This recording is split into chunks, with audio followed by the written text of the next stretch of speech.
Broccoli দেখতে যেমন সুন্দর, খেতেও অসাধারণ। কম বেশি প্রত্যেকেই এখন আমরা এই ব্রকলি সবজিটা চিনে থাকি, খেয়েও থাকি। অনেক বেশি পুষ্টিগুণ সমৃদ্ধ এই সবজি। আজ আমি আপনাদের সঙ্গে এই সবজি দিয়ে একটা ইউনিক রেসিপি শেয়ার করতে যাচ্ছি। প্রথমেই দেখেছেন আমি প্রথমে সবজিটা সুন্দর করে ধুয়ে আস্তই সেদ্ধ করে নিয়েছি, তারপর এটাকে সুন্দর করে ম্যাশ করে নেব। দেখতেই পাচ্ছেন।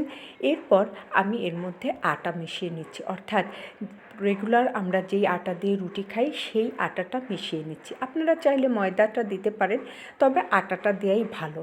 যা হোক, দিয়ে তারপর আমি একটা ডো বানিয়ে নিয়েছি, দেখতেই পেয়েছেন।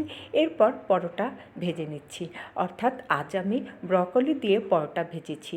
সকালে এই নাস্তাটা ছিল আমাদের অসাধারণ, আলহামদুলিল্লাহ। এত বেশি মজা করে খেয়েছি। এই ব্রকলি পরোটা সকলেই পছন্দ করবে। এর মধ্যে আর কিছুই লাগবে না, শুধু লবণ, আটা আর ব্রকলি সেদ্ধ করে ম্যাশ করে নিয়ে ভালো করে আটার মতো করে ডো করে নিন, তারপর পরোটা বানিয়ে নিন। এরপর তো দেখতেই পাচ্ছেন হালকা তেল দিয়ে আমি ব্রকলির পরোটাটা ভেজে নিয়েছি। এরপর আমি ডিম ভেজে নিয়েছি, দেখতেই পাচ্ছেন ডিম পোচ করে নিয়েছি।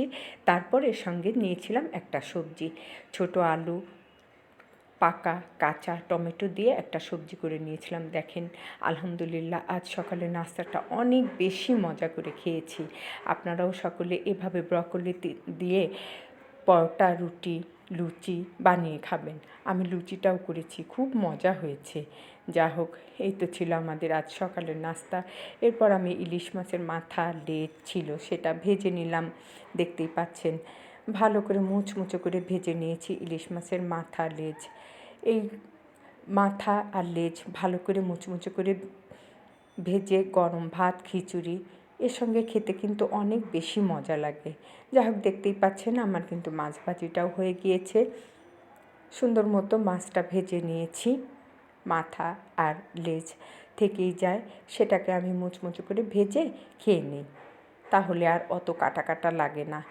এরপর ঝুরি করে আলু ভেজে নিয়েছি, দেখতেই পাচ্ছেন মুচমুচো করে। এর মধ্যে শুধু কাঁচামরিচ, পেঁয়াজ দিয়ে আলুটা সুন্দর করে মুচমুচো করে ভেজে নিয়েছি।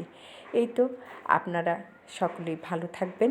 সবাইকে আমার অনেক বেশি শুভেচ্ছা রইল, সালাম রইল, আসসালামু আলাইকুম। নিশ্চয়ই আমার ভিডিওটা দেখে আপনাদের ভালো লেগেছে।